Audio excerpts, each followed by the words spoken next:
where we talk about investigating digital ads. So I'm going to give you a little bit of kind of background information about digital ads, how big this industry is. And we're going to talk a little bit about the types of digital ads that are most of interest for us in investigations. Some of you are maybe, very familiar with digital ads, so this may be a repeat for you, but my experience is that most people really haven't had an opportunity to learn about digital ads. And so we'll start with some foundational information, and then we'll start to dive in to visiting sites, identifying ads, and then using ads as an avenue to start connecting websites together and understand the partners that publishers might be using in order to make money. Okay, so that's the plan. All right, so what about digital ads? What is the deal with digital ads? Well, around the world, there's about $500 billion being spent on digital ads. So there's now more money being spent on digital ads than on traditional print, TV, that kind of thing. And the history of the internet, in particular, the history of the web, has been that advertising has been the main way that content and services are funded. You get a lot of stuff for free on the web. You can read stuff for free because there's ads on it. That's typically been the way that things have worked. Obviously, there has been a move towards offering some paid services as well, but ads are still really a key part of funding the internet. The two biggest players in digital ads, and obviously this is excluding China because Google and Facebook are not obviously able to operate in mainland China. And so, but they actually do solicit Chinese companies to advertise on their platforms, which is a whole other discussion. But when we talk about globally, it is Google and Facebook dominating. Google is bigger. It's been in digital advertising longer. And the thing about digital advertising, which is why I always like to do workshops around it, is that it is such a huge, complex thing. It is so technical in some ways, as we'll talk a little bit about some of the ways the technology works. But it's also, there's a lot of things about it that are just not clear and not very transparent. And for me as a journalist, if I look at a $500 billion global industry, that is a key part of funding the internet and the web, and it's very unclear and untransparent in some ways, that to me is a recipe for reporting and investigation. And one of the things that is sort of, if you think about the types of stories you can do, well, one of the things that happens is that, brands are spending money buying digital ads. But because of the way it works, and I'll explain more in a moment, these brands often don't actually know where all of their ads are appearing. They're buying ads because they're trying to target specific people, right, in different regions. And so they have rules. They don't want their ads next to violent content. They don't want their ads next to sexual content, general things that advertisers want. But their ads often end up showing up on websites, disinformation websites, for example, that they wouldn't want. And so when that happens, there is potentially a story right there about the lack of brand safety, about ads showing up in places that they aren't supposed to be. And that's just one example of how, if we understand some of the rules and the ways that digital ads work, we can come up with story ideas and investigations that can, reveal about the flow of money, but also, can really hold some powerful forces accountable. Okay, some examples of the kinds of analysis around this. When we think about analyzing around disinformation, extremism, hate speech. Oh my gosh, Rosie's trying to eat all the cables on my computer right now. When we, think about that, there have been, stories where people have, gone and identified, whether it's YouTube channels or websites or what have you, where there's extreme content or very brand unsafe content. And they've, sat there and watched the ads that appear and then contacted the companies and said, did you know you were advertising next to this content? And the crazy thing is, a lot of times the answer from the brands is, no, we had no idea. which seems kind of strange, doesn't it? If you're going to spend, say, millions of dollars a year in advertising, shouldn't you know where your money is going, where your ads are appearing? But the way that the system works, some of the efficiencies that are created also create the opportunity for these situations. So we'll talk about how that happens. And there are estimates about, the amount of money going to disinformation websites, extremist websites. Again, these numbers are biased towards English language markets. That's where the research that I'm often paying attention to is. So it's also a reflection of my own bias. And here's the crazy thing, is if you look at this bottom number here, what it says is that there was a big study done by an association of advertisers, and they found that 15% of the money that was being spent on all types of digital ads, they couldn't actually figure out where the money went. So we're talking about a $500 billion a year industry. And in some cases, 15% of the total spend that a company might put out there, they don't actually know who gets that money. That's crazy. Isn't it crazy? It's crazy. And it's honestly not, that's not a unique thing. There is, I think everyone in the digital advertising industry, even the big players like Facebook and Google, acknowledge that, there needs to be more transparency and accountability there. Okay, so let's start talking about the types of ads that are interesting to us and learn how to identify them so that we can then kind of peek behind the curtain and start to see what's really going on here. So I want to talk about two main types of ads in the digital environment. One is digital display ads, and the other is content ads. All right, so here's the difference between these two. And as I describe them, they may start to sound familiar to you, right?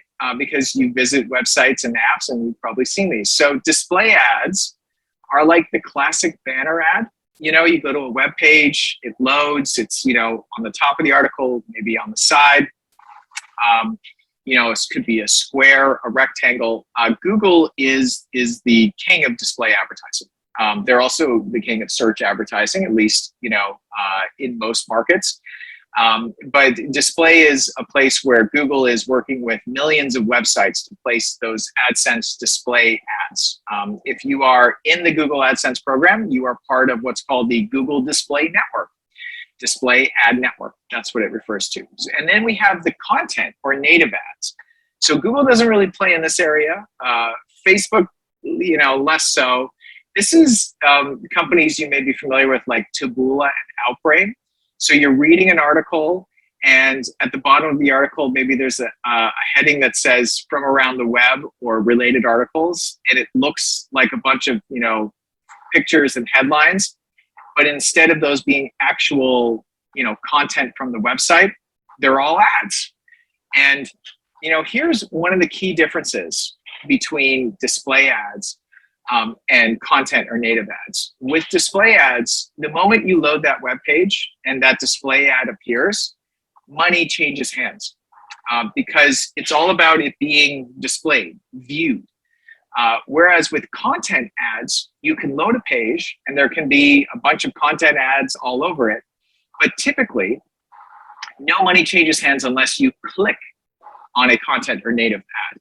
So display ads, money changes hands whenever the ad is shown, but content or native ads, money typically changes hands when somebody clicks on it. And that's why they are known for having clickbait headlines. They are known for having pushing the limits of the rules of what you can show in an image, because the whole game on that one is getting people to click. Whereas with display ads, as long as somebody sees it, it's kind of like a traditional ad in a magazine or on TV, then it counts. Okay, and we're going to learn how to identify display ads, and we're going to learn how to identify content ads. Now, here's the thing where we start to get into how this becomes a very kind of technical enterprise. A lot of digital ads are actually, a lot of digital ads are displayed, the display ads and the content ads, they end up on a website or an app because there's an auction that takes place, okay? So you can think of the publishers on one side, here's all the websites, maybe the websites you work for, and they run ads on them, right? And then on the other side of the market in the auction are the brands, are the people and the companies that want to purchase and place ads in front of potential customers, right? And so what happens is these folks start to use a tool to say, I want to show these ads to, men in Canada between the ages of 35 and 45 who maybe have an interest in cars. And then all of the websites in Canada who have an audience like that will start to make, their inventory of ad space available. And as I go and visit a website and my information, starts to get passed, not emails and things like that, but, the websites I've visited, other kinds of information, those advertisers can bid to show me an ad. And this happens like that. It's in the blink of an eye. It's in milliseconds that these bids are placed by advertisers to show an ad to a particular user.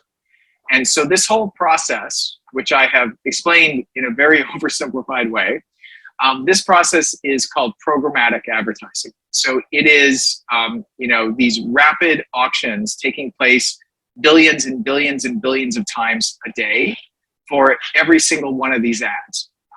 And so this is one of the big ways that ads get placed on the internet. And this is why brands often don't know where their ads are appearing, because the brands are trying to show their ads to a specific type of person. And wherever that person might be in a mobile app on a website, if they appear, then the brand is going to bid to show there. And so the brand could end up placing ads on, thousands and thousands of websites in order to try to reach those people. And so they're not keeping track of it. Websites are often working with a variety of different ad partners to try and get the most money for the ad space they have available. So there's often a lot of relationships, and I'm going to show you how to actually find those relationships.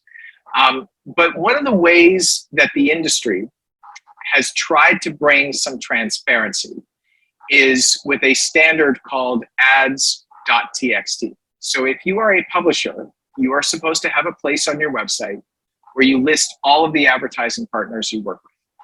So this is transparency. Here's who we work with.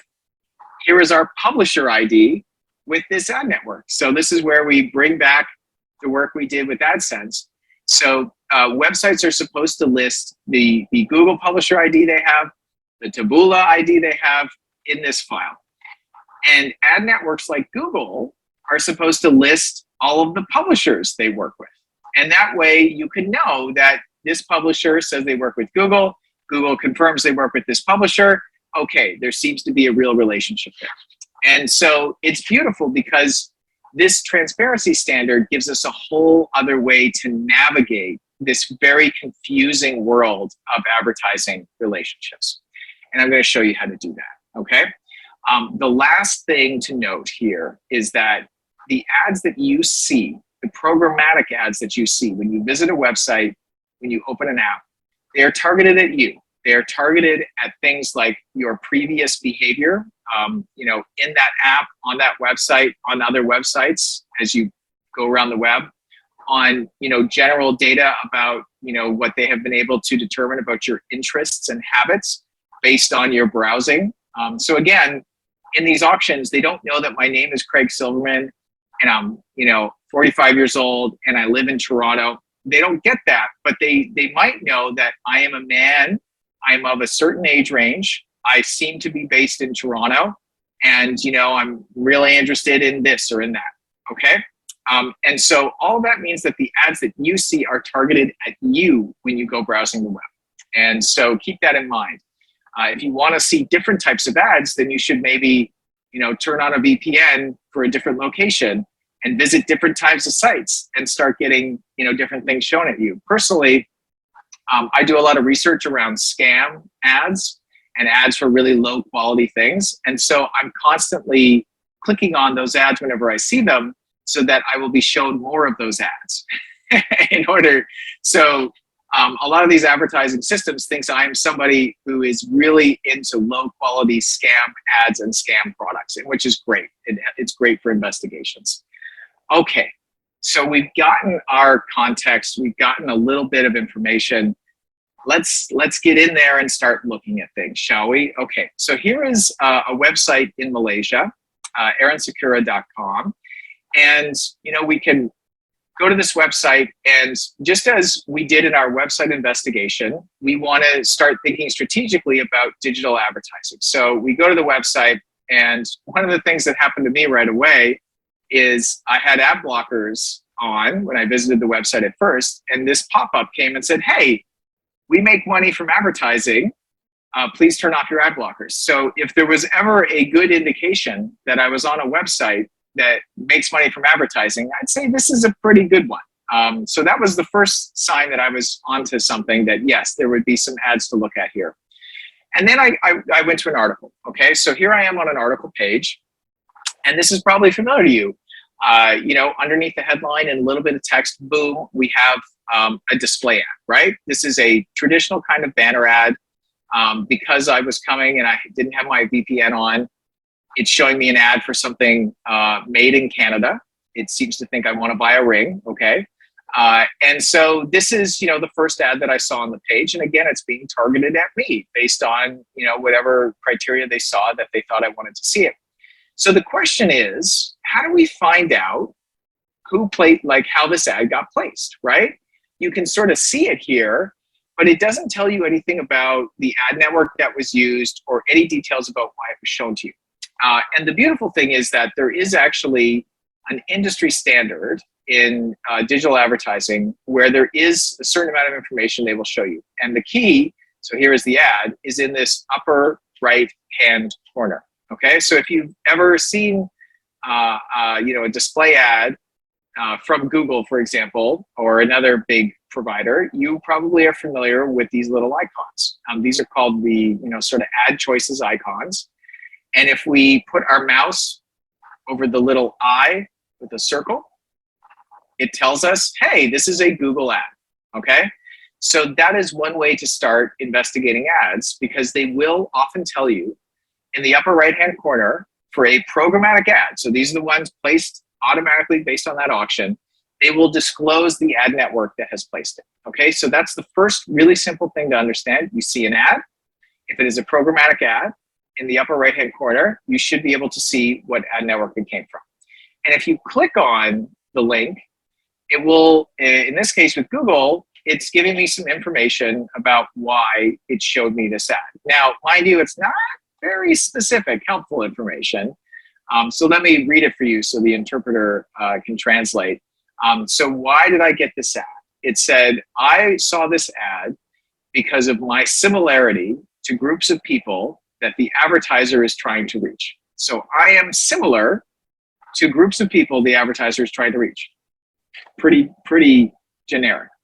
And it says, this is according to my activity on this device. So basically it's saying the browsing that I had done on my computer led this advertiser to think I might want to see this ad. So we don't get a lot of information, but we get some, and we know that it is a Google ad. So we've learned a little bit already just by simply hovering our mouse and clicking on something. Here's another type of ad that perhaps you've encountered. So if you are on a website and you click on a link and you're going to another page on the website, you may suddenly find that the whole screen has been taken over with an ad that's kind of like this.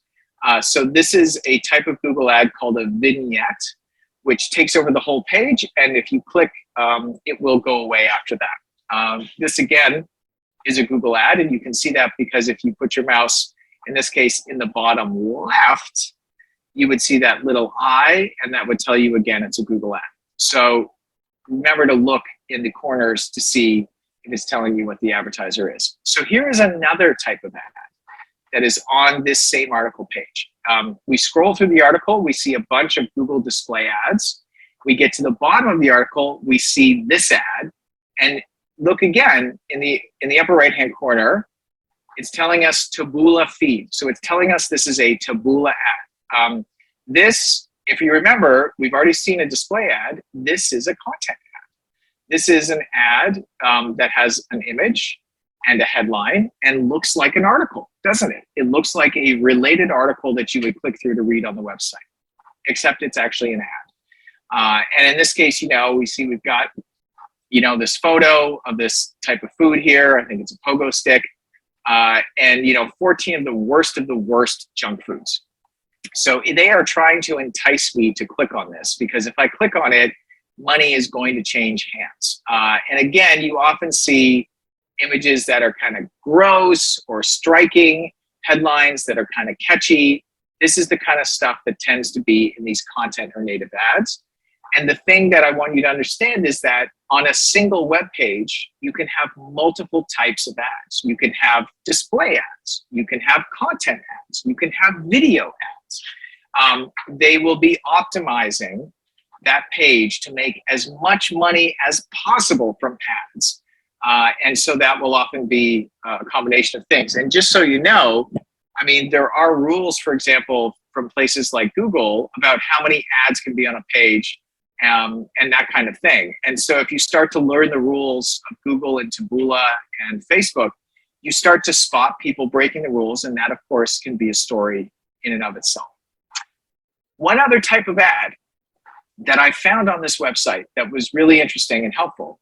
So this is an ad on the page here, and it is an ad for a YouTube channel.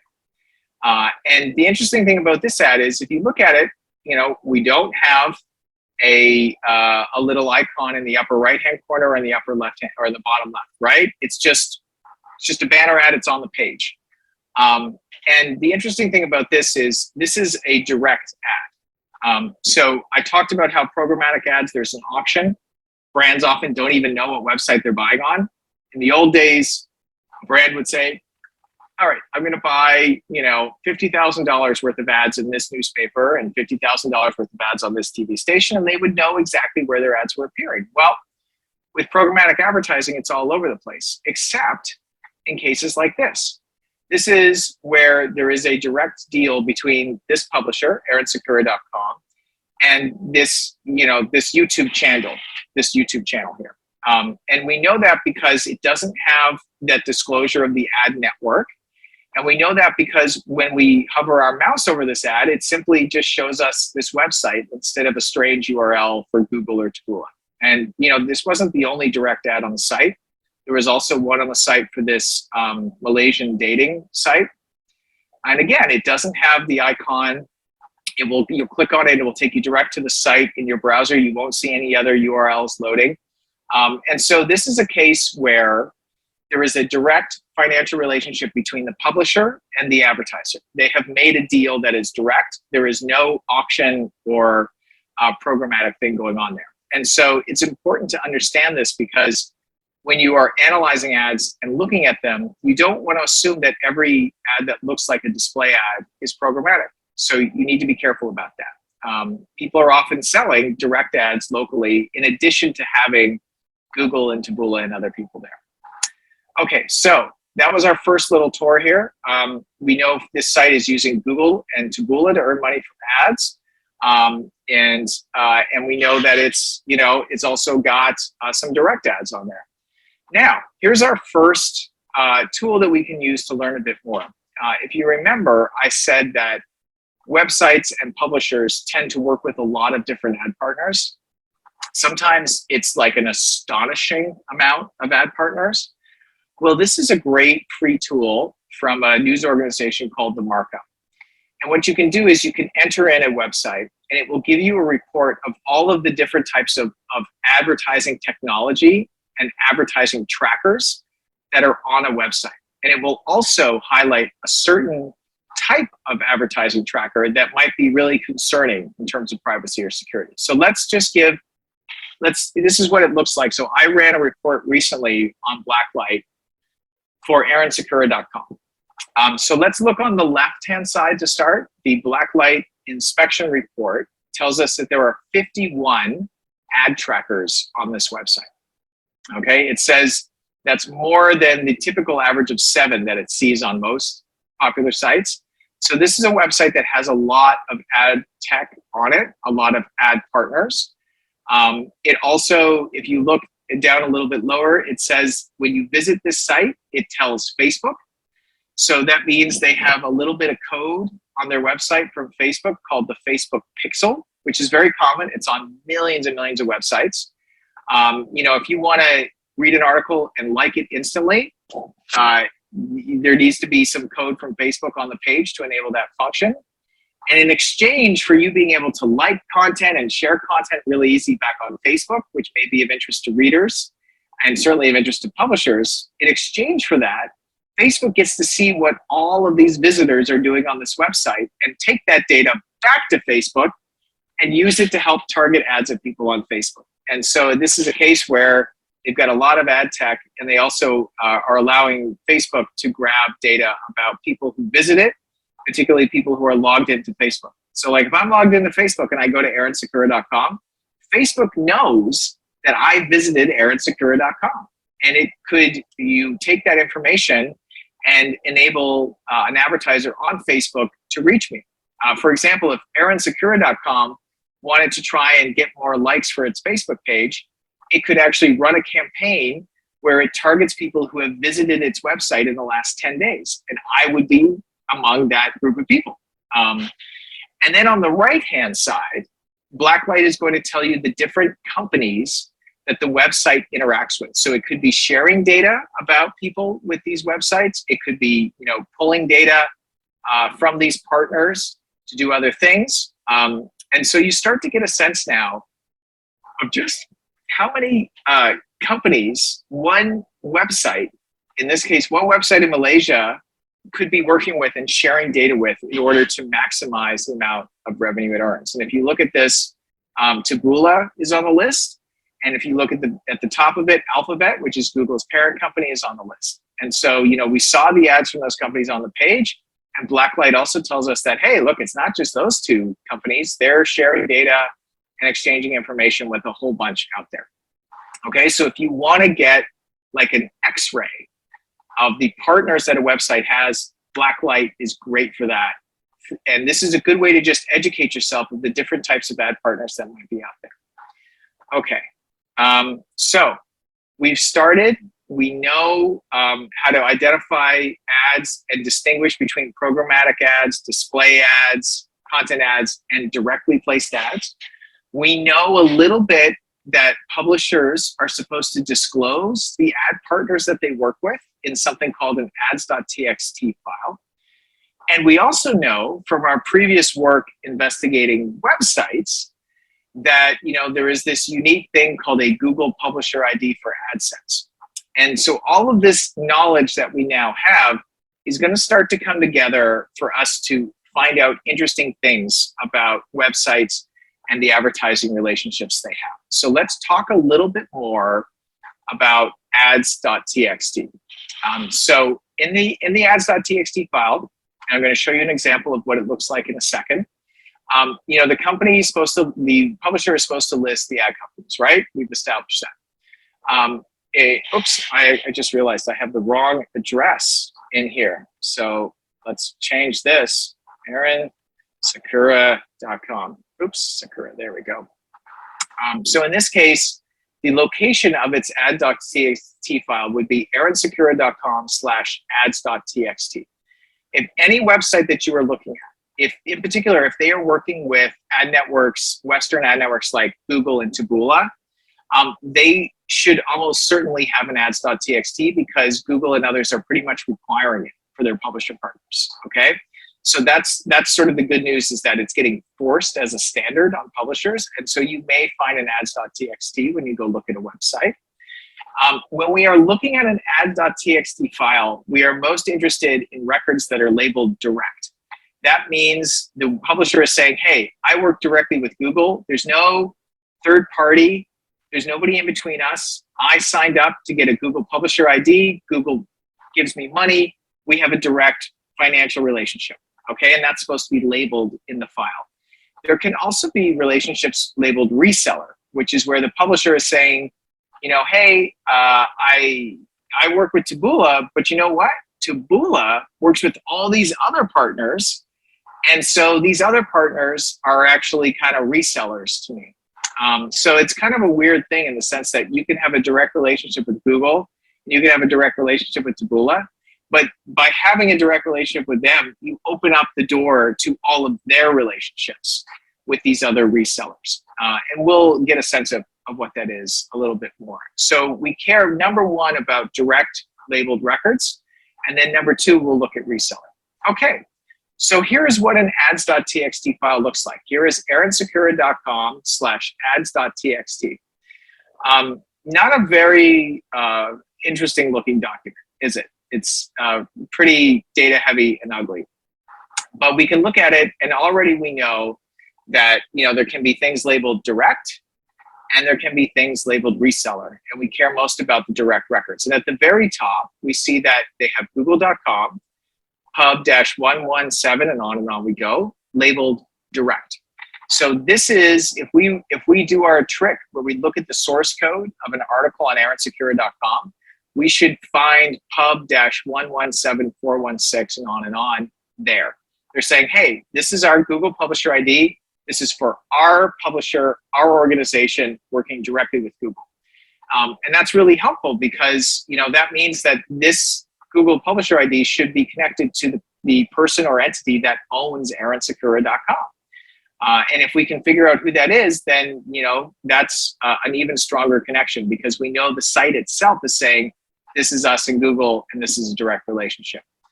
But it's kind of a difficult file to read, right? It's not super clear. And I'll tell you, some of these can be insanely long and complicated. There could be hundreds of reseller partners that they're listing there. It's crazy. And so instead of us staring at this, what we're going to do is we're going to use a tool, a website called well-known.dev. So I really encourage you to go up and register with a free account. I know the guy who runs this site. He is, you can trust him with signing up for an account. He's a developer living in Singapore. His wife got a job in Singapore, and as I'm sure some of you may be aware, Singapore is very strict on your visa and your rules of what you can do. And he is not allowed to work in Singapore, so he built this as a side project, and we're thankful he did. So well-known.dev is basically scanning millions and millions and millions of ads.txt files from all over the web.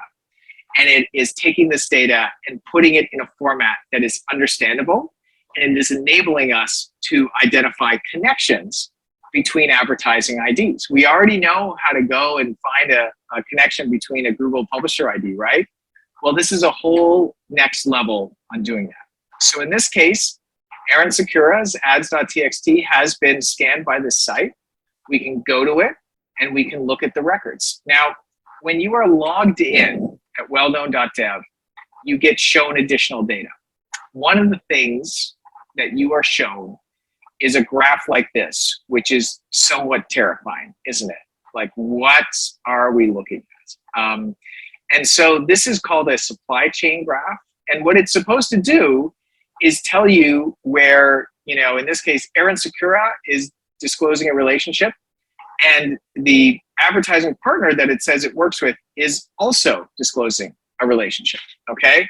And so there should be lines connecting all of these things together, but if you look, like, there's some question marks there, where they're saying Aaron Sekura, and it's not actually, it should be directly connected to Google because they say they have a direct relationship, but it's actually a website called kishandania.com that's connected to Google. So that's already a clue saying, maybe there's a connection between aaronsekura.com and kishandania.com. I'm probably pronouncing these terribly, obviously. And maybe they are sharing a connection to Google and to Bula and these others.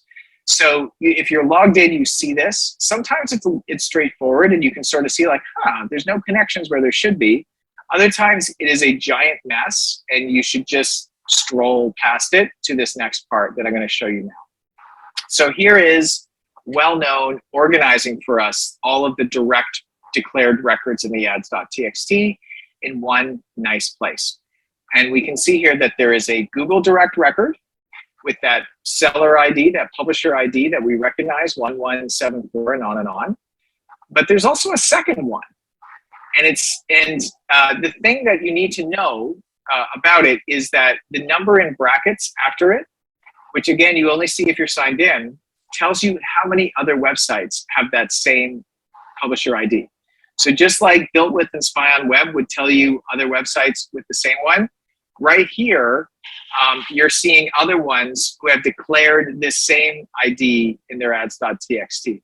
And the rule for this is similar to the rule for IP addresses, which is that the lower the number in the brackets, the more likely that this is a direct record and not something that has been mislabeled. And so this is where I have to like take a step and warn you that sometimes people have incorrect information in an ads.txt file. It is not always 100% accurate, and we always have to verify manually, which I keep saying, right? But it is very common that we see a record that should be labeled reseller as direct. And when you see something like this, where it's a Google ID and there's 251 other sites with it, there's a pretty good chance that this is not, you know, this one publisher, but it's a whole bunch together working with a partner. And if we look down a little bit lower, we see the unique Taboola ID, 1104827, and that's got a little 2 next to it. So this is promising because we've got our Google Publisher ID with 3, a Taboola ID with 2, and we should be able to actually, you know, get these and see what these other sites are.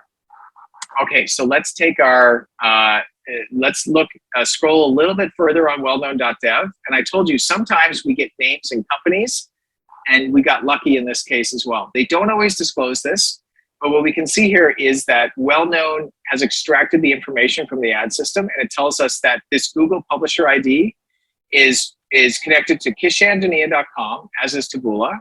So we know that there's a link between these sites now. And we've got 2 different company names there. So when we do our work through DNSlytics and through BuiltWith, we don't get information like this, right? But when we start to bring it in and understand more about digital advertising, we can actually see the company that is associated with that particular publisher account. And so now we have a clear connection between these companies and AaronSecura.com and kishandania.com. And so, you know, if you are striking out with a website and finding out who's running it, and they are using ads, and you can find their information in wellknown.dev, it's entirely possible that you will get a person's name or a company name in this direct seller record. So that's pretty nice. What about these connections? What about the 3 and the 2 in brackets, right? We now know that there's, you know, seems to be a connection with kishandania.com. Can we confirm that in any other ways? So we look at the numbers in the brackets, and this is the Google record. I mislabeled my slide here and said it's Taboola. So the Google record is telling us that we have Aaron Secura, Kishandania, and pnews.space, all in their ads.txt files list this Google Publisher ID as direct.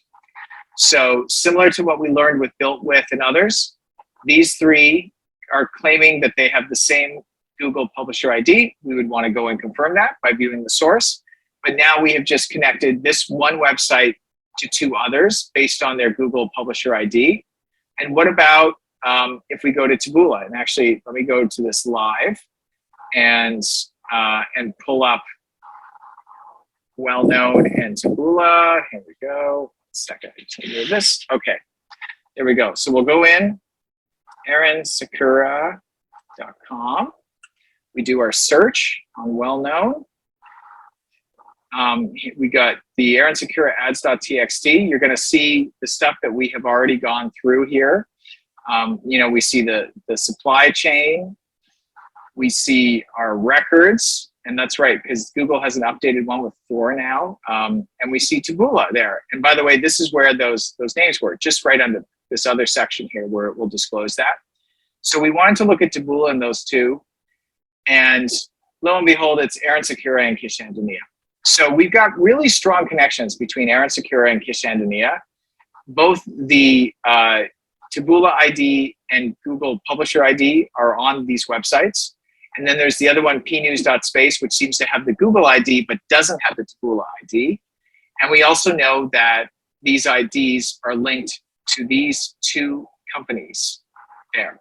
And so our investigation can obviously continue from here. We can say, okay, great. I need to visit these other websites. I need to do my methodology of investigating a website. And now I also have to investigate these companies and figure out who they are. And so, the great thing about finding connections and uncovering information is, you've got more avenues to follow and more leads. The downside is like, it's just putting more and more work in front of you, right? And so you've got to follow these leads. You've got to do the confirmation. You've got to visit the sites, view the source, make sure all of that checks out, and then start digging in further on these websites. And so that's the kind of methodology that we have to do, and it keeps going and snowballing from there. Now, that's the direct records. We care most about those. It was pretty fruitful because we found other websites, we found company names. But what about reseller records, right? So these are the cases where, the publisher itself is saying, listen, we don't work directly with these folks, but they're like a partner of our partner, okay? So they're like a, 15th cousin, basically, in this advertising relationship. And the thing that, I like to look at with reseller records is when just like we could see the company name associated with the Google ID and the Taboola ID, you can see the company name associated with these reseller accounts. And in this case, a lot of it makes total sense because a lot of them are Taboola, right? We know that this publisher works with Taboola. And so it makes sense that the people that Taboola works with are listed as resellers for this site, right? Because they work with Taboola and Taboola works with these other partners are able to resell the advertising inventory of this publisher. But you always want to look at it because sometimes there's a name or two that stick out. And here's what stuck out for me is like, it's all Video Intelligence AG or Taboola, but what about this? Entity Corporation Berhad. This is, there's only one here. And so the pattern to me gets broken by this one. And so, very simply, I would say, well, okay, so what's the deal with this company? Who are they? I have no idea who they are. And let's just do a quick search. What does it say over here in the quick Google, knowledge summary? It says they're a Malaysia-based investment holding company, provides online marketing solution and technology.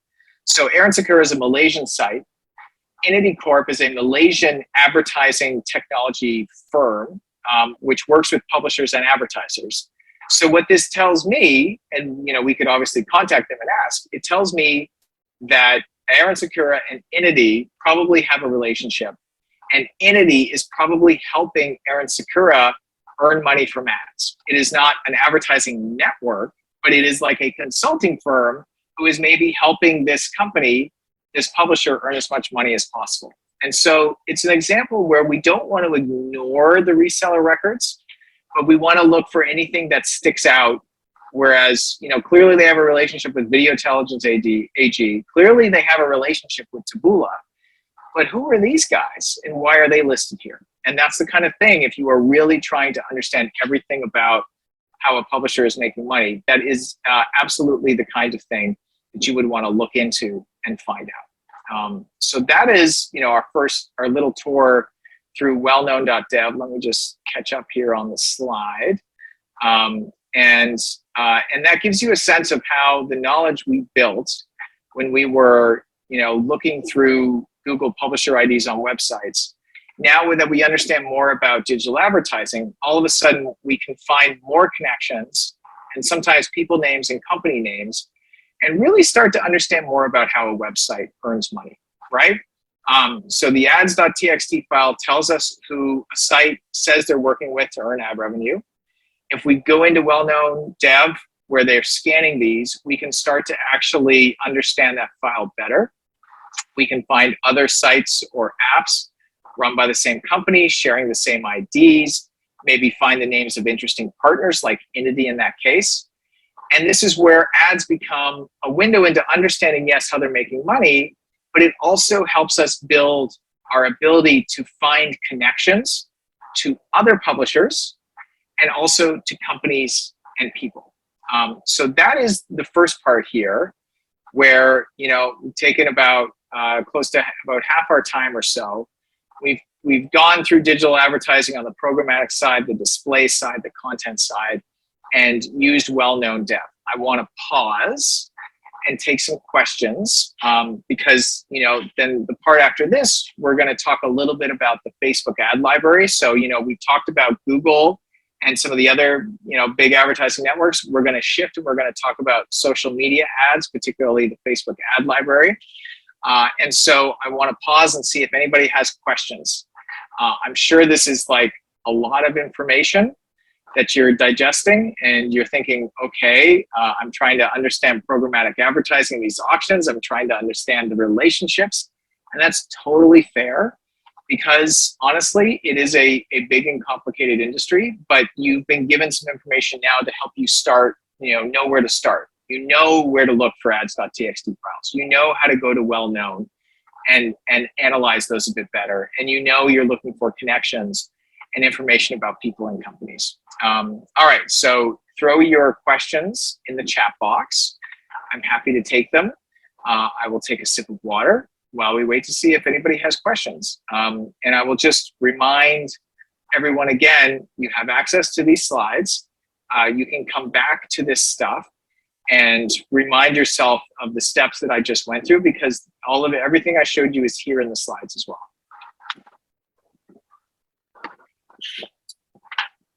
All right, we've got one question, and hopefully someone will translate that for me so I can answer Caroline. But I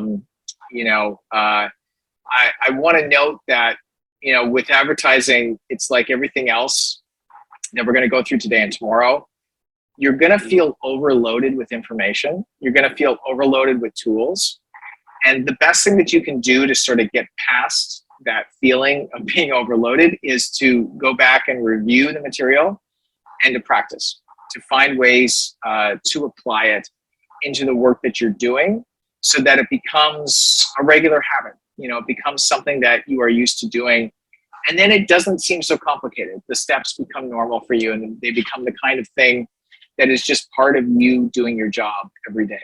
And that's not to say that you should be complacent, because you always want to be testing yourself and questioning, how do you know this?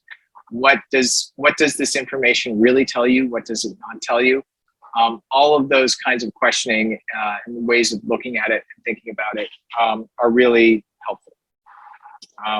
Okay, so yeah, any questions for folks? And if somebody is able to, oh, we've got a hand raised.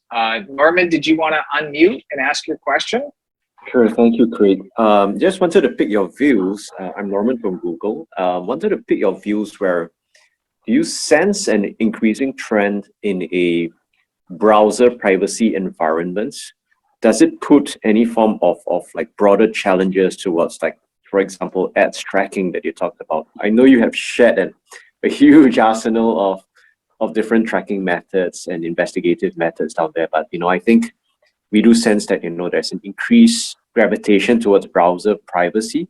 Do you see that having a net impact towards the ability for fact checkers who are trying to deal with misinformation to be able to get signals to be able to pursue their work? Thank you. Yeah, thanks. It's a good question because it sort of raises, and you were referring to, sort of the increasing move towards increased browser privacy. Like, one of the big thing happening in sort of the advertising world is, there is regulation and other types of pressure that is really forcing platforms, or sometimes, competition between companies, which is forcing them to sort of give up some of the ways that people have been sort of tracked for advertising purposes in the past. And so, if you are a supporter of digital privacy, that all is very positive. But there's this tension that exists where, the work that we're doing and, some of the approaches that I'm showing, if the sort of pendulum swings much more towards digital privacy, it's true that we as digital investigators will probably, some of these tools will go away. Some of the data that we're able to grab now, we may not be able to grab. And a concrete example of this is with Facebook. There used to be a set of tools on Facebook called Graph Search, where you could take a person's Facebook profile and you could easily see all the comments they made on other people's public posts. You could see, a wide variety of, comments they have liked, all this kind of information. And the average person didn't I don't think, realized that there were ways of seeing who they were commenting on and what posts they were liking and that kind of stuff. And then at a certain point, I think it was the post-Cambridge Analytica scandal, where Facebook started rolling back some of its data access because of pressure around privacy. They killed those tools. And those tools were, essential to so many journalists and people doing this work. And then one day they were just gone. And we complained about it, but we also look at it, and the fact is, did that increase the privacy for the average user on Facebook? Yeah, it probably did. Did it make it harder for us to find information about Facebook users? Yes, it did. And so I think this is a tension that we're going to see more of. And it goes back to, the point that was raised with the question in the last section, which is, these tools disappear. What do we do about it? And, the answer is you always conduct your work like the tools that you use could disappear at any time. And you never lean on them so much that you would feel lost if the tools go away. When Facebook Graph went away, you got to mourn it for a few hours, but then you had to get back to work and you had to find other ways of getting information.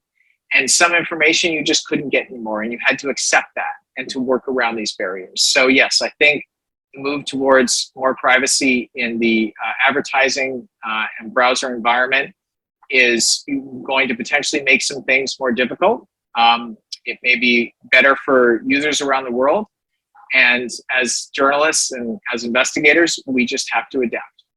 That is the reality. Now, what is also the reality is, as new things are rolled out and new approaches emerge, there may be new opportunities for understanding and gathering data that wasn't there before. So every time, a door closes, potentially a window opens. And this is where the creativity and persistence of investigators becomes really important. So thank you for that question. I think it raises some good themes that we always want to be talking about. So we have a question. Because of the lack of advertising funds, big media in the United States, such as the New York Times, are they all using native advertising? And so, I think there are some trends around advertising happening. You get big media, and big media, they're able to get more of those direct buys than smaller media does. So big media like the New York Times has a sales staff who are calling up big brands and getting them to buy packages in the New York Times. And so for them, they are absolutely getting, buys directly from brands. And yes, some of that could be like sponsored content, if that's sort of your reference to native advertising, where, someone is paid to write something that is like an article and appears on the New York Times, but is labeled clearly as sponsored. And so that's been a really big part of big media in the US, not just recently, but going back a very long time.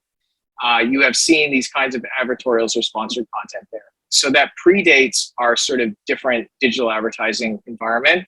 And it is, I think you're correct, that it's bigger media who tend to be able to sell that, because they have direct relationships with big agencies, with big brands. They can sell very big campaigns. The New York Times still, of course, has lots of programmatic advertising on its website. And the New York Times also charges people for subscriptions. So that, the big trend, especially for big media, has been to have multiple types of revenue. Programmatic advertising, direct advertising, subscriptions, in the New York Times' case, crosswords and cooking and all these other things that people might pay for access to. So that's definitely something that we're seeing there. What kind of websites do I use an ad investigation to analyze? Media content firms. Yeah, good question. I mean, look, one of my first things as I'm analyzing a website is I usually want to see, do they have ads on? And so that can sometimes be a very quick answer. If the answer is no, then advertising is done for that website as an avenue of analysis and investigation. If they do have ads on it, then that is something to go deeper on. Now, content farms, absolutely. Media, absolutely. So if you are a fact checker, and let's say there are websites that you encounter a lot, and you are having to, debunk them pretty consistently, you may decide to take a step and say, okay, in addition to checking their content, I want to understand more about this website and what they're doing. I want to look at the ads that are appearing on this website. I want to understand who their ad partners are. So in that case, I think particularly for people here who are fact checkers, when you identify problematic media properties in your country, in your ecosystem, I think the advertising analysis is an important avenue that you should add. Don't just fact check the content. You want to also figure out who is behind it. Do they own other websites? Are they running a string of, content farms or junk news websites? And who is helping them earn money? Because if they are advertising driven, then, it's possible that, that's what keeps them in business, that they have lots of ads on these sites and they get traffic. And so I think absolutely when it comes to, sites that present themselves as media, that are content farms, that are health sites that maybe have some bad advice, then I think you want to understand how they are being funded. So problematic content to me would always lead me to want to understand how they're earning money and who their advertising partners are, and what other sites they might be connected to. So those are definitely some areas, like the content farm side of things, the health side of things. The other one that I would just mention is if you have websites for organizations that shouldn't really have advertising, that's also a category. So government websites shouldn't really have ads on them, right? And if they do, that's weird. Non-governmental organizations, NGO websites, charity websites, do you encounter them and they have ads? So that's the other sort of area that I would flag is, just pay attention. If you're on a site, turn off your ad blocker to see if you see ads, and just ask yourself, not only should ads not be on this site because of the content that's here, but should ads not be on the site because of the type of website it is as well. Okay, so here's Caroline's question. Thank you so much for the translation. So she mentions that I spent a lot of time on programmatic advertising, and she says that the main problem of it was not explained. Yeah, so why do I want to emphasize it? Thank you. Good chance to recap this. So why do I talk about programmatic advertising? Well, here's the first reason. Most digital ads are placed via programmatic advertising. So when we think about investigating ads, we have to understand programmatic advertising because you are absolutely going to be encountering programmatic advertising, and it is the way the majority of ads are placed. So that is one reason why I spent a good amount of time on programmatic advertising.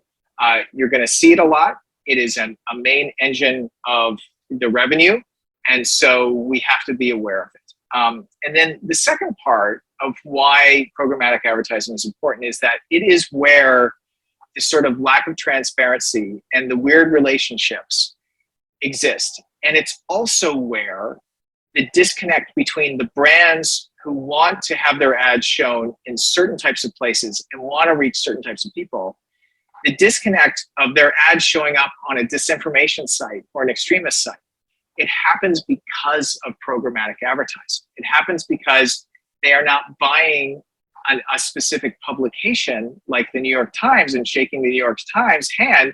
It's because they are placing bids on billions and billions of ad slots on thousands or tens of thousands of websites and just trying to get a good deal on placing their ad in front of the right person. So I'm emphasizing programmatic because it is a place where you find the most interesting things in terms of ads showing up in places they shouldn't. It is where most of the money is being spent. And it is also the place where you have these sort of strange relationships and lack of transparency. So I think there are some really good, important reasons to understand programmatic, and then also to think about investigating programmatic because of those. So I hope that's a good kind of summary of why I spent the time on it, and why I wanted you to be familiar with things like ads.txt and other elements, which are all specific to programmatic advertising. Great questions. Thank you so much. I really, really appreciate them. And, you know, it's funny because they often are reminding me of things that I always tell myself to emphasize and talk about. And it's like you folks are reading my mind saying, you know, you really should have talked about this, Craig, because you left that out. So thank you very much. All right. So what do you say we take our last tour through the wonderful world of advertising for tonight? We're going to set aside the world of display and content, and we're going to focus on one social platform in particular, in this case, Facebook. And I think some of the lessons of how you navigate the Facebook ad library can apply to some other platforms. But I will also say that, you know, Facebook, there's a lot for it to improve, just like there's a lot that, you know, Google and Taboola and others can improve. But Facebook has, you know, kind of done the best job yet of actually creating a place for you to search for ads on their platform. So as you think about Chinese social media, as you think about other social platforms, you may not have the same tools available to you, but, you know, Facebook is still pretty popular around the world. And so it can be useful for you to understand the nature of Facebook ads. Okay, so I want to tell you just a little bit about how ads on Facebook work. Some of it will be familiar because it is still kind of an auction. There is an auction element that takes place in it. Not always, but it can be. And again, Facebook is, you know, very big around the world. Obviously not as big, you know, it's not advertising to people in China, but people in China are spending a lot of money to advertise to people in the rest of the world on Facebook. And Facebook is actively seeking out particularly money from China and from other places where it's like not popular or even banned. They're trying to get people to spend money on Facebook. And so that's an interesting dynamic that's taking place. So Facebook ads, what's the deal with Facebook ads? Well, one of the big selling points of Facebook ads is you're able, because Facebook has so much data on so many people in so many parts of the world, Facebook is able to target ads in a very precise way. This is their pitch, okay? I don't work for Facebook. I'm not telling you that it's perfect, but this is the pitch that they make. We have tons of data about what people do on Facebook, and we combine that, them talking again, with data of people visiting all these websites where we have our Facebook code. So Facebook is talking about having just amazing amounts of data on individuals. And so if, for example, you want to target people who live in a very specific small neighborhood in a particular town, and you want to target people in that neighborhood, you know, who have shown an interest in restaurants or have shown an interest in, you know, bookstores, Facebook may be able to say, you know what, we've got 5,000 people in this neighborhood who are in this neighborhood, who have an interest in bookstores and are in the age range that you're looking at. So Facebook is really about targeting on a variety of different ways. And when you run ads on Facebook, they can also appear on the platforms owned by Meta overall. So that could mean Facebook, Instagram, WhatsApp also has certain types of ads right now, not the kind we're looking at though. We're not going to talk about WhatsApp today. And Facebook also has something called the Audience Network, which is not as big as important as it used to be, but it was basically Facebook's competitor to Google AdSense. Facebook was working with websites around the world to place ads on them. And that is not its main focus, but they have done that in the past. Here's one of the things that I want you to think about getting familiar with on Facebook, which is that Facebook, like Google and Taboola and others, they have rules of the kinds of ads that are allowed to run on their platform and the kinds of ads that are not allowed to run on their platform. And so the more that you are familiar with what should and should not be appearing, the more that you can start to identify these problematic ads quickly. So examples of things that Facebook is not supposed to be allowing to be advertised on its properties is anything related to alcohol. You should not see any alcohol ads on Facebook. Tobacco, sexual services. And then Facebook also has specific rules about the tactics that can and cannot be used in ads on its platform. So for example, if you are running an ad for, healthy food, you are not allowed to run a before and after photo of someone showing them having lost weight. That is not allowed on Facebook's platform. And so they have some very specific rules like that, and Google has some too. And if you are going to be looking and investigating ads, it's a good idea to kind of read up on these policies and understand. Last two very important things about Facebook ads here. So Facebook has this database called the ad library we're going to be using. And there are sort of two types of ads that can appear in the ad library. So the first type of ad is basically anything that is not a political ad or a social issue ad. So if you're running an ad for shoes, you're running an ad for a bookstore, those ads can absolutely appear on Facebook. You can set up and with a credit card and get them running in a matter of minutes. And if you are a nosy person like us and you are searching in the Facebook ad library to find ads, you will be able to see those ads, but only as long as the campaign is active. So the second that the local bookstore's ad is no longer running, you cannot find it in the Facebook ad library. It disappears and it's not archived, it's gone. The difference is that with political ads and social issues ads, Facebook requires you, if you want to run these types of ads, to register with it, to prove that you reside in the country where you want to run these ads, and to meet certain criteria. And when you are approved to be a political advertiser or social issues advertiser, your ads can run, but they are also archived for 7 years. And so when we search in the ad library, even if these political and social issue ads stopped running a year ago, if we have the right keywords, we can still find them and pull them up, okay? And the other nice thing, in addition to them being archived, is that there is more information about the amount of money spent and the number of people reached for political and social issues ads, okay? So they get archived, we get more info about them, and Facebook is supposed to be registering and verifying the identity of these people. And so that's like our quick little trip into some of the background on Facebook. What I'm going to be showing you here is the Facebook ad library. So this is a free and open database. You need to be logged into Facebook like CrowdTangle to use it, where you're able to search through the ad library of ads running all around the world or in a specific country and see what you can turn up. And I'm actually going to do this here on my computer. Facebook ads library. All right, let's pull it up. So I'm signed in to my Facebook account, which means it's coming up for me right away. Very nice, I like it. And so the first thing that you have to know is this is an ad library, which means you have to turn off your ad blockers. It will not work. You will not get search results if you have ad blockers turned on and you go to the Facebook ad library, okay? Is this the right size? Can I make this bigger? Yeah, that's better.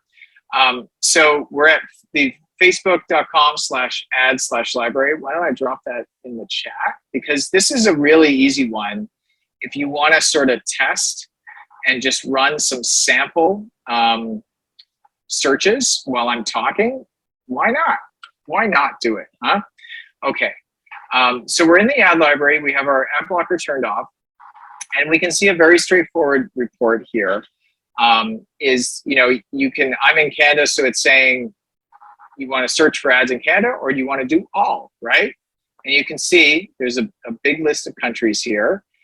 So there's lots of options, or you can just search across all of them. And we do see, there's an option for Taiwan. I'm pretty sure Mongolia is in there, for example. And then you have the option to sort of restrict further. So we could do, all if we want. And then the ad category. Do we want to search all ads, or do we want to restrict to issues, elections, or politics ads? And so, these are options that you have. Again, all ads can pull up anything that's currently running. Issues, elections, or politics ads will only bring up ads where the people running it have registered, have been accepted by Meta, and on and on and on. And then once you have that chosen, all ads, you have two choices here, okay?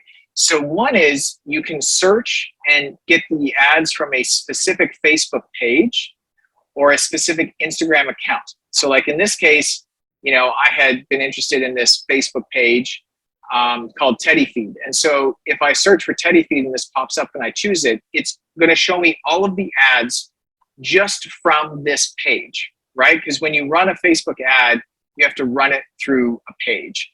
And so if you are interested in all the ads from a specific page or a specific Instagram account, you can type in that account's handle, select it, and it's going to show you all the ads. Or you can put in some keywords, right? And so like I had searched about, this Palestinian journalist who had been murdered while covering things in Palestine. And so, I'm not searching for ads from her own page. I'm searching for any ads that mention her name. And so let's just look at the difference between them. So like Teddy Feed here, we can see that we've got 35 ads. These are active ads. And, none of these are political or social issues ads. So, we're seeing this sort of clickbaity type stuff here, sort of gross ads. These are like content or native ads running on Facebook, and if we click through an ad, let's just pick a random one. It's really not giving us much information, right? All we know is this ad is running. It's currently active. And, if you click on it, it takes you to the Teddy Feed website. So not super revelatory, but at least we know what ads Teddy Feed currently has running. If we go back and we search on this Palestinian journalist, we get 56 results. The keyword is her name. And so we're going to get a mix here. We're going to see this is an Instagram post, running. It's active. And, and then we see an example here of an inactive ad. And the reason we see an inactive ad is because it was registered as a election or social issues ad. And in this case, we have Just Vision Inc. is the entity that paid for it. So this looks like an NGO. They're talking about her being killed in cold blood. And they're promoting this. And obviously it's about politics. It's about an issue. And so they registered to run this ad. And when we look at the details, we get a lot more information, don't we? We get to see when it ran. We get to see the estimated audience size of roughly 1 million people who saw it. We see it ran on Facebook and Instagram. We see they spent roughly around $100 US. And we see that there were about 6,000 to 7,000 impressions, of which here's the distribution over ages and, men or women or an unknown gender. And so this is the contrast. Teddy Feed, all we knew was the ad was running, right? But a social issues one like this, well, we've got a whole bunch of info because they were registered, they were approved, and Facebook is disclosing more data about that. And so, hopefully you're starting to think about this and to really think about your options around what searches you should be running and what pages and Instagram accounts you should be monitoring. And this is the thing that I really want to emphasize around this type of ad investigation is it really matters to be consistent, okay?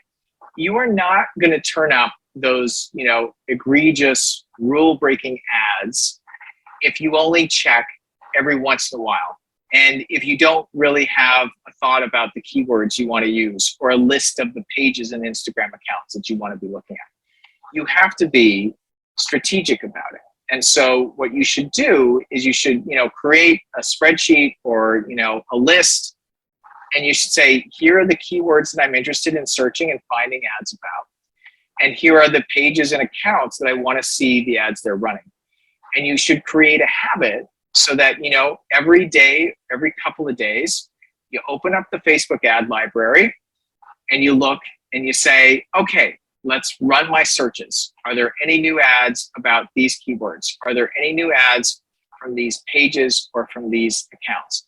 And if you do that consistently, you will start to get a sense of the kind of, you know, ideological battles that can take place around social issues through ads.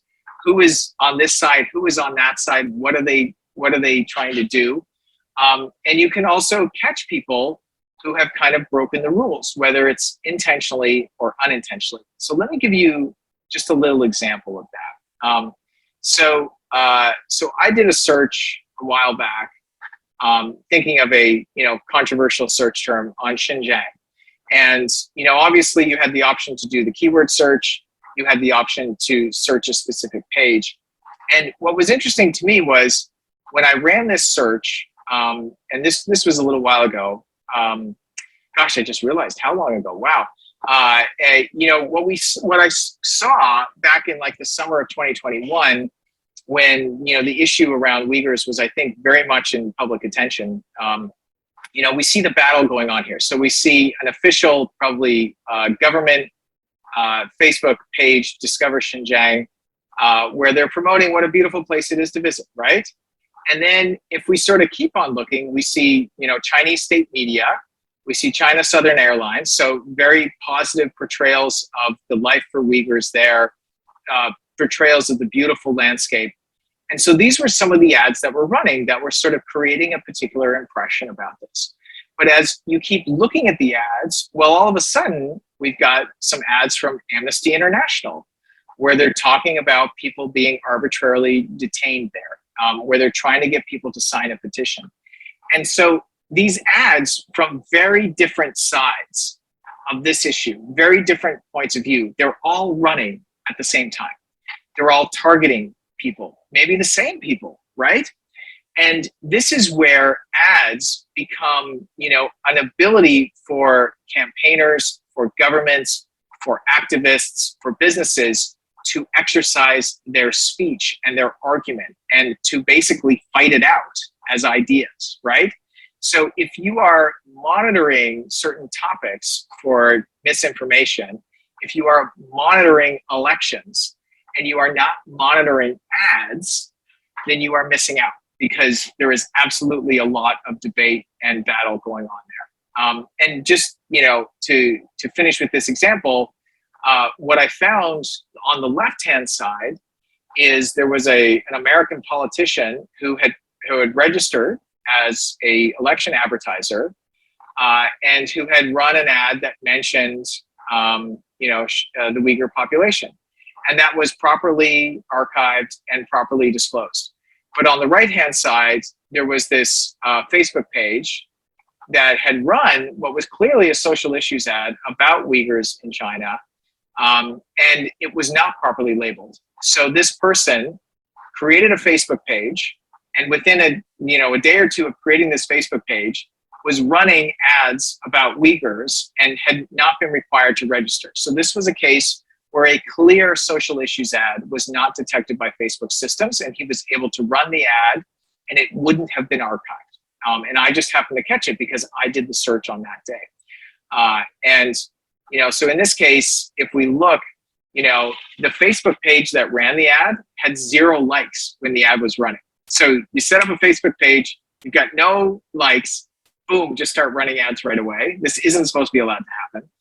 But you could see that his Instagram account had over 70,000 followers. So clearly, you know, he was promoting his Instagram account here through this ad placed by a Facebook page.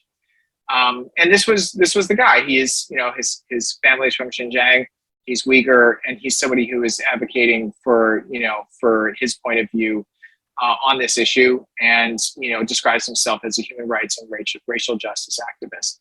And so that's the kind of thing that you can encounter, where somebody was running a clear ad that you should have had to register for. It should have been archived, but it wasn't. And if you are consistent with your keywords, if you are consistent with your monitoring of specific pages and Instagram accounts, you will encounter things like this pretty consistently, especially around elections, or especially around contentious social issues. So that's, the quick sort of run through on the Facebook ad library, and just a few tips that you may want to consider as you're thinking about looking at this. Sometimes the public face of a person or an organization and the things that they might post on their Facebook page or the things that they might say in speeches might actually be different when they run ads and they're targeting specific people. So seeing if there is a disconnect between their public sort of face and rhetoric and the types of things that they put out in ads, that can be a good way to identify stories. When you're looking at ads overall, but especially on Facebook, think about what the purpose is here. We saw that Amnesty International ad. The purpose there was to get people to sign a petition, which is also a way for Amnesty to gather their personal data, right? So are they trying to get people to sign a petition? Are they trying to raise money? Are they trying to get traffic to their website? What is the point of the ad? Because on Facebook, you can run lots of different types of campaigns with lots of different types of goals. Is it clear who is running the ad? Have they obscured their identity? Have they set up a Facebook page and instantly started running ads without, properly getting registered? So those are always questions. And of course, has Facebook allowed an ad that violated its policies? Is it an ad for alcohol? Is it a before and after picture? Is it a political or social issues advertiser who is running an ad and has not registered? Those kinds of things can all be avenues towards stories about ads. So there is, what ads tell us about the connections between a publisher and its partners, but there is also, don't forget, the question of should ads be appearing on this website? And there is also the question of, is this ad within the rules of Facebook or Google or whoever? So those are your sort of three broad approaches.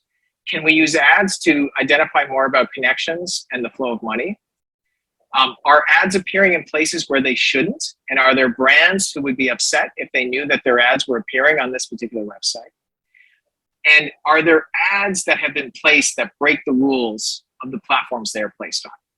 Those are our three general areas of ads investigations. And hopefully I've given you, some avenues to think about and to go down on for that. So we have a bit of time left. We've gone through a lot. We have taken a tour through websites. We've gone through ads in the programmatic world, as well as ads in the social media world. And hopefully you see how these things kind of connect together with each other. So at this point, I would just love to see if there are any questions or comments that we can take. Happy to get any of those and to hopefully answer. Okay, we've got a question in already. Wonderful. So this question of dark posts on Facebook political advertising. So when it comes to Facebook advertising, how could we know who could read some posts and who couldn't? And is this a concern for democracy? So let me give some background on this question here. So back, for example, in 2016, if you were placing political ads on Facebook, there was no ad library, there was no registration process, there was no archiving, there was no disclosure of targeting. And so what people had been able to do until relatively recently on Facebook was to place, ads about elections and to target whoever they wanted. And so the idea was that you could take a message and target it at a very small group of people. And so these were labeled dark posts, meaning, if I'm a candidate and I have a Facebook page, my ads that I run, they never show up on my Facebook page. They only show up to who I have targeted them to. And I could target it potentially like really nasty messaging at a very small group of people, thinking that no one else would ever see this ad. And so this became a huge concern after 2016 because people realized that, for example, in the United States, Donald Trump had spent, tens of millions of dollars, maybe it was in the hundreds of millions, I forget, running Facebook ads. Facebook ads were the key engine for his campaign. And nobody knew what the ads were. They were all gone. And nobody knew who they were targeting. Nobody knew what kind of claims they were making. there was no archive of it. They just disappeared after the election. And so this, I think quite rightly, was seen as a huge concern for democracy, because at the end of the day, it was up to Facebook to be enforcing its rules properly and to ensure that there weren't ads, making false claims or other kinds of things.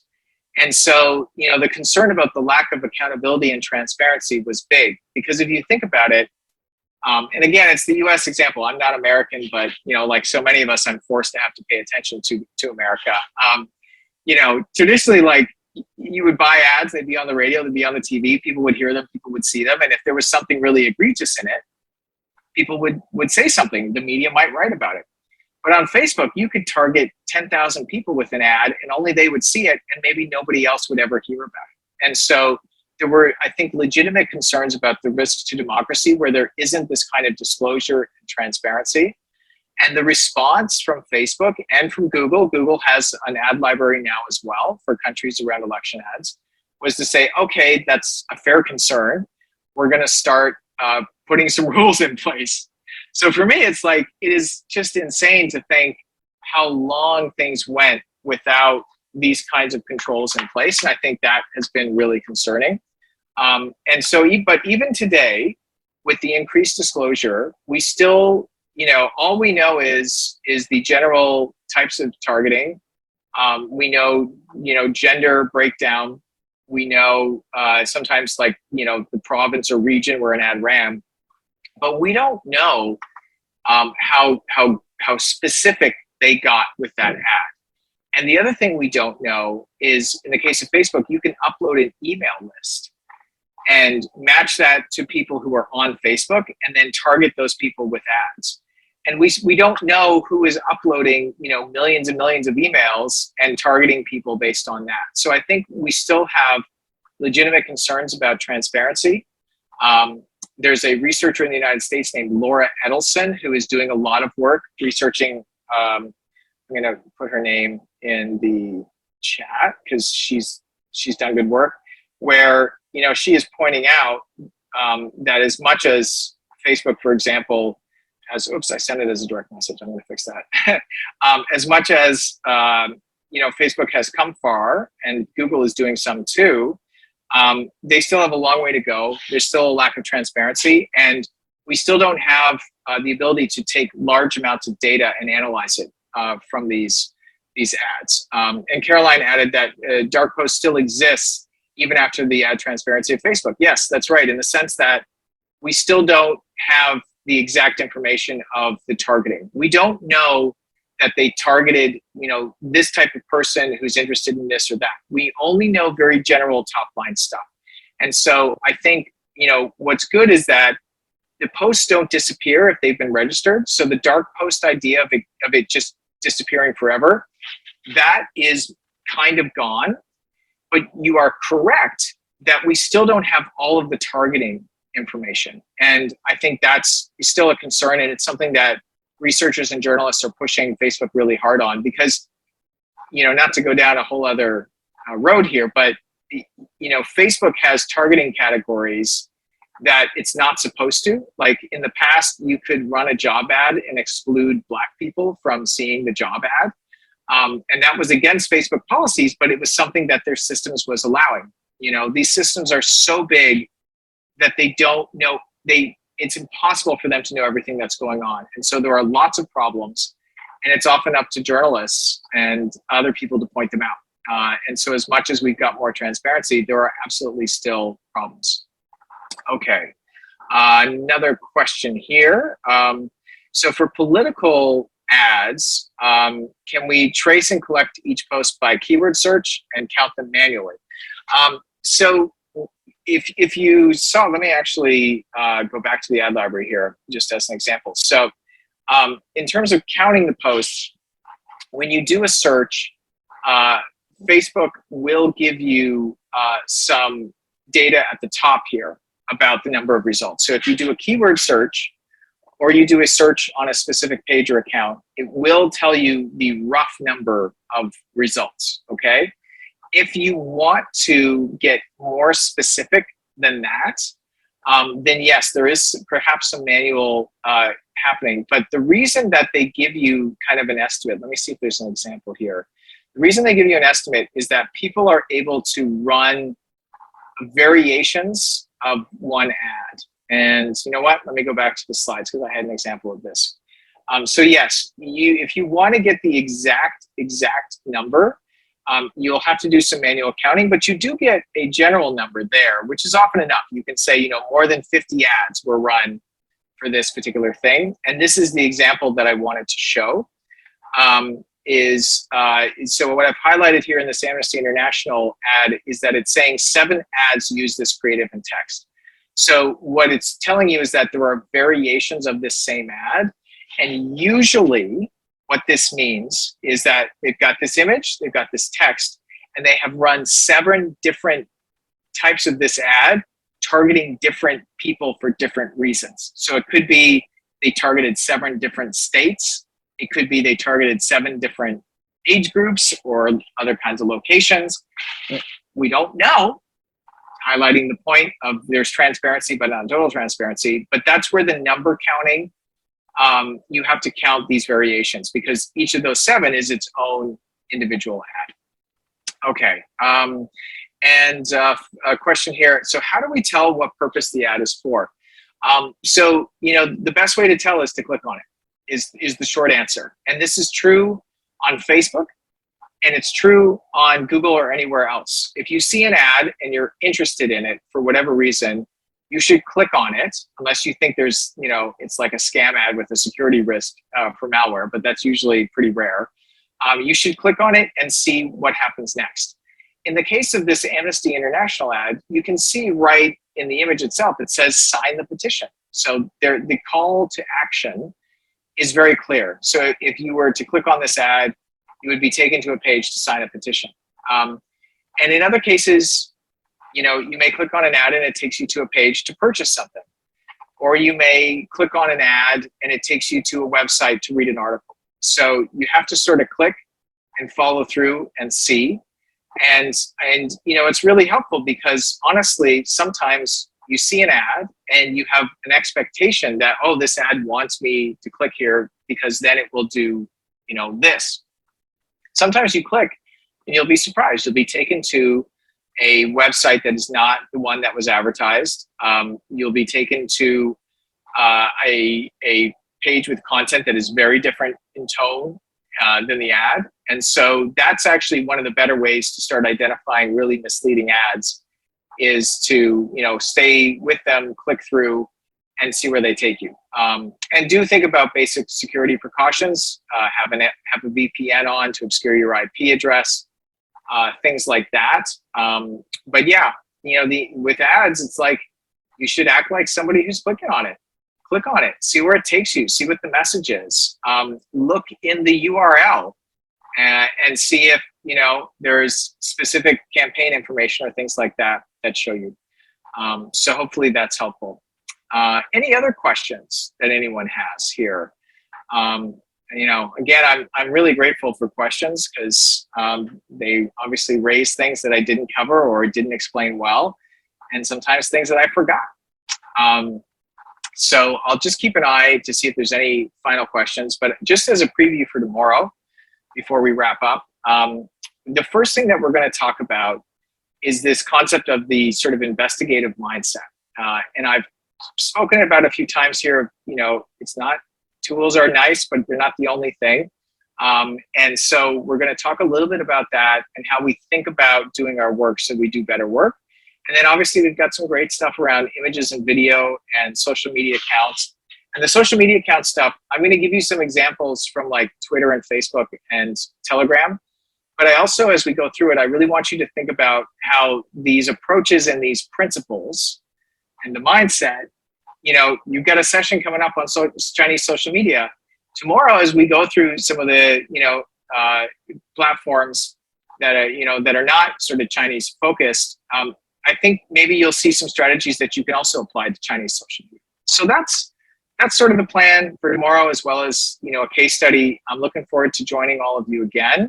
And I really hope this was useful. I hope you take some time to digest everything, but also I hope you have a fantastic session this afternoon on Chinese social media.